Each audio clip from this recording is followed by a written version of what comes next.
کولاچی، کلاچی، کرانچی یا پھر کراچی، آپ کس نام سے جانتے ہیں اس شہر کو؟ کیا صرف یہی 3 نام ہیں جو شہر کراچی کے حصے میں آئے یا کچھ اور ناموں سے بھی اسے نوازا گیا؟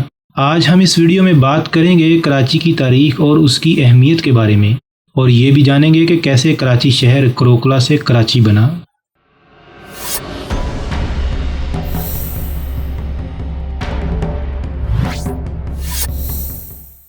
السلام علیکم ورحمۃ اللہ وبرکاتہ۔ میں ہوں محمد وسیم اور آپ دیکھ رہے ہیں داستان ماضی۔ امید کرتا ہوں آپ سب خیر و عافیت سے ہوں گے۔ سب سے پہلے تو آپ سے وہی پرانی گزارش ہے، چینل کو سبسکرائب کر کے بیل آئیکن کا بٹن دبا لیں، کیونکہ ہم اکثر اس چینل پر آپ کی آگاہی کے لیے اس طرح کی دلچسپ معلومات لاتے رہتے ہیں۔ بیل آئیکن اگر آپ پریس کر لیں گے تو ہماری کوئی ویڈیو آپ سے مس نہیں ہوگی۔ ہم اب تک دنیا کے مختلف خطوں کی تاریخ اور ان کی تہذیب کے بارے میں بات کر چکے ہیں، لیکن آج داستان ماضی آپ کو اس شہر کی تاریخ کی سیر کروائے گا جو پاکستان کا سب سے بڑا شہر ہے اور پاکستان کے لیے ریڑھ کی ہڈی کی حیثیت رکھتا ہے۔ جی بالکل، آج ہم اس ویڈیو میں شہر کراچی کی تاریخ کے بارے میں جاننے والے ہیں اور اس کی اہمیت کے بارے میں بھی۔ کراچی شہر کی تاریخ کافی پرانی ہے، لیکن عام طور پر ہم میں سے اکثریت لوگ کراچی کی تاریخ کے بارے میں تب سے جانتے ہیں جب محمد بن قاسم کی آمد ہوئی اور جب کراچی کو دیبل کے نام سے جانا جاتا تھا۔ لیکن آج ہم کوشش کریں گے کہ ہم آپ کو اس کی تاریخ کے متعلق مزید حقائق بتا سکیں۔ اگر تاریخی حوالوں پر یقین کیا جائے تو کراچی کی تاریخ تقریباً 300 قبل مسیح کی ہے۔ اس علاقے کی قدرتی بندرگاہ کو مقامی ماہی گیروں نے قبل از تاریخ سے استعمال کیا تھا۔ اس کے بعد قدیم یونانی آئے، ان کے دور میں اسے کروکلا پکارا جاتا تھا، جس کا مطلب ہے دیوتا۔ بعد میں مختلف ادوار میں اسے اور بھی کئی ناموں سے پکارا جاتا رہا۔ کہا جاتا ہے کہ سکندر اعظم نے وادی سندھ میں اپنی مہم کے بعد اور پھر بابل واپسی پر اپنے بیڑے کے ساتھ روانہ ہونے سے پہلے یہاں ڈیرے ڈالے تھے۔ کچھ تاریخ دانوں کے مطابق اسکندر کے دور میں اس کو سکندر کی جنت کا نام بھی دیا گیا۔ کہا جاتا ہے کہ اس کے ایڈمرل نیارچس نے مورونٹو بارہ بندرگاہ سے بحری سفر کیا تھا۔ شاید یہ وہی چھوٹا سا جزیرہ ہے جو کراچی کے نزدیک ہے، جسے آج ہم منوڑا کے نام سے جانتے ہیں۔ پہلی صدی عیسوی سے 7ویں صدی عیسوی تک یہاں بدھ مت کے پیروکاروں کی موجودگی کا انکشاف کیا جا چکا ہے۔ انہوں نے اس جگہ یعنی کراچی کو پنج شل کا نام دیا تھا۔ اس کے بعد 7ویں صدی میں برہمن یہاں آئے، لیکن انہوں نے اپنا تجارتی و مقامی مرکز کراچی کو نہیں بنایا، بلکہ ٹھٹھا اور حیدرآباد کے نزدیک کے علاقوں کی بندرگاہوں یعنی موجودہ منوڑا کو آباد کیا اور ان کو فروغ دیا۔ اس کے بعد کراچی کی تاریخ اگر کھنگالیں تو محمد بن قاسم کا زمانہ آتا ہے۔ اس کے زمانے میں عرب اس بندرگاہ کو دیبل کے نام سے جانتے تھے، جہاں اموی جنرل 712 عیسوی میں سندھ اور دریائے سندھ کے ساتھ والے علاقوں پر حملہ کرنے اور ہندو بادشاہ راجہ دہر کا تختہ الٹنے اترا تھا، جس کے بارے میں کہا جاتا ہے کہ اس نے برِ صغیر میں اسلام کو متعارف کروایا۔ اس کے بعد سندھ میں عربوں نے تقریباً 300 سال حکومت کی۔ ان کے 41 گورنر اس دوران تعینات کیے گئے۔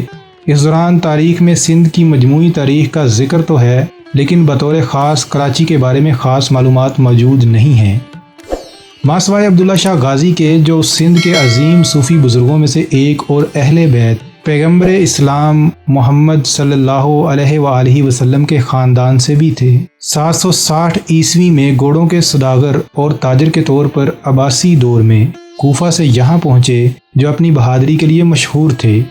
غازی کو اپنے بھائی کے ساتھ دفن کیا گیا، جہاں اب بھی ان کا مزار ہے۔ 1027 عیسوی میں محمود غزنوی نے جب برِ صغیر فتح کر کے عربوں کی حکومت کا خاتمہ کیا، اس وقت کراچی سے عربوں کا دور ختم ہوا اور 1194 صدی عیسوی تک غزنویوں کا راج قائم رہا۔ اس دوران مختلف خاندان یہاں حکومت کرتے رہے اور کراچی کا نام بدلتا رہا۔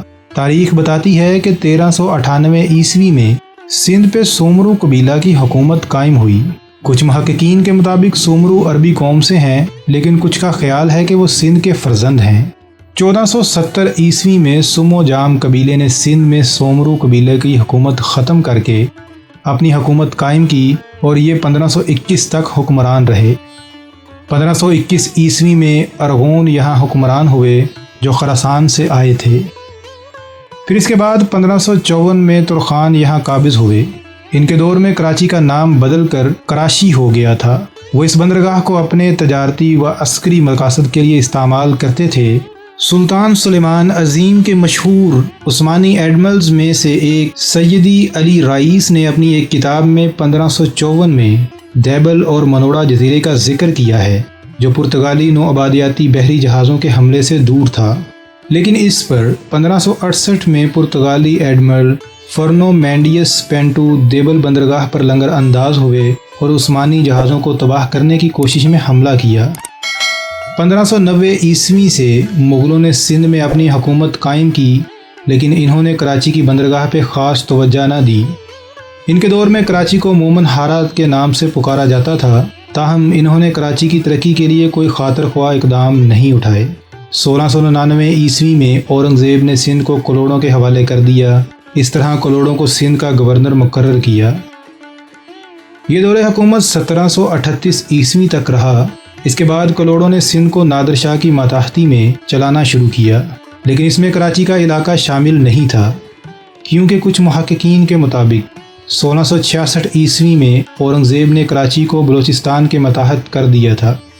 اس طرح کراچی 1757 صدی عیسوی تک خانہ افقلات بلوچستان کی ماتحتی میں رہا۔ اس دور میں کراچی نے بندرگاہ کے طور پر کافی ترقی کی اور تجارتی رخ کراچی کی طرف آ گیا۔ 1757 میں کلوڑوں نے کراچی پر قبضہ کر لیا اور وہاں بلوچستان کی ماتحتی کا دور ختم ہوا۔ کلوڑوں کے دور میں کراچی کو کلاچو جو گوٹ کے نام سے پکارا جاتا تھا، لیکن ان کے دور میں کراچی کی ترقی کو نظر انداز کیا گیا۔ 1774 عیسوی میں کلوڑوں کے ہاتھوں خان افقلات کے بھائی کا قتل ہوا تو انہوں نے کراچی کو خون بہا کے طور پر بلوچستان کے حوالے کر دیا۔ ایک بار پھر کراچی کو بے ولی و وارث چھوڑ دیا گیا۔ کراچی بندرگاہ پر آباد کاری 1720 میں شروع ہوئی اور کولاچی جو گوٹ یعنی کولاچی کا گاؤں کے نام سے ایک گاؤں میں اضافہ ہوا، اور 1720 کی دہائی کے آخر میں مسقط اور خلیج فارس کے ساتھ تجارت شروع کی۔ اپنے گاؤں کی حفاظت کے لیے سندھی ملاحوں نے ایک ہندو تاجر بوجومل کی قیادت میں عمان اور مسقط سے توپیں درآمد کیں اور مقامی لوگوں نے 2 دروازوں کے ساتھ ایک چھوٹا قلعہ تعمیر کیا، جس کا رخ سمندر کی طرف ہے۔ اسے کھارودر یعنی کھرادر کہا جاتا تھا، جبکہ دوسرا گیٹ وے لیاری کی طرف تھا اور اسے مٹھو در یعنی میٹھا در کے نام سے جانا جاتا تھا، اور ان علاقوں کے نام اب بھی قائم ہیں۔ سیٹھ بوجومل نے باقاعدہ کراچی شہر کی بنیاد رکھی کیونکہ اس نے کراچی کی تجارتی اہمیت کو بانپ لیا تھا۔ 1783 میں کلوڑوں کو تالپور خاندان نے شکست دی اور سندھ میں اپنی حکومت قائم کی۔ 1792 میں تالپور خاندان نے کراچی پہ حملہ کر کے قبضہ کی کوشش کی مگر ناکام رہے، مگر تیسری بار وہ باری نفری لے کر پہنچے تو کراچی پہ قبضہ کرنے میں کامیاب ہو گئے۔ اس زمانے میں کراچی شہر کی آبادی 12 سے 14 ہزار تھی، جو زیادہ تر ماہی گیروں اور چھوٹے ہندو تاجروں پر مشتمل تھی۔ کراچی کا نام پہلی بار 1742 میں ڈچ ایسٹ انڈیا کمپنی سے تعلق رکھنے والے ڈچ تجارتی جہاز ڈی رائڈر کرک کی ایک دستاویز پر ظاہر ہوا، جب اس کے ساحل کے ساتھ جہاز تباہ ہوا۔ 1839 میں برطانوی ایسٹ انڈیا کمپنی نے اس شہر پر چند مہمات کے بعد باقاعدہ قبضہ کر لیا اور کراچی برطانوی ہندوستانی سلطنت کا حصہ بن گیا۔ اسی سال کے دوران جب کمپنی بہادر کے دستے پہنچے تو انہوں نے ایک نئی فوجی چھاؤنی کا علاقہ قائم کیا، جس کی تعمیر کا مقصد صرف گوروں کے لیے تھا، جس کی مقامی آبادی تک محدود رسائی تھی۔ شہر کو بھی 2 حصوں میں تقسیم کیا گیا تھا۔ شہر کا سفید حصہ Frere hall, Masonic lodge, Sindh club, governor house, staff lines اور کلکٹر کچہری یعنی لا کورٹ پر مشتمل تھا، اور گورے صدر بازار میں خریداری کرتے تھے۔ اس دوران تیزی سے بڑھتی ہوئی تجارتی آبادی شمال مغرب میں قصبے کے سیاہ حصے میں رہائش پذیر تھی۔ یہ علاقہ نیپیر مارکیٹ، بندرگاہ اور اولڈ ٹاؤن پر مشتمل تھا۔ نیپیر چلا گیا تو کراچی کو بمبئی پریزیڈنسی کا حصہ بنا دیا گیا، اور 175 سال سے بھی کم عرصے میں ماہی گیروں کا یہ چھوٹا سا گاؤں اب تقریباً 23 ملین باشندوں کے ساتھ ایک وسیع و عریض شہر بن گیا۔ برطانوی راج نے کراچی کی اہمیت کو بہت جلد محسوس کیا اور شہر کو بڑے پیمانے پر جدید بنانے کا آغاز کیا۔ گوروں نے ایک میونسپل حکومت کی بنیاد رکھی، ایک فوجی چھاؤنی قائم کی اور سندھ کی پیداوار برآمد کرنے کے لیے ایک بڑی بندرگاہ تعمیر کی۔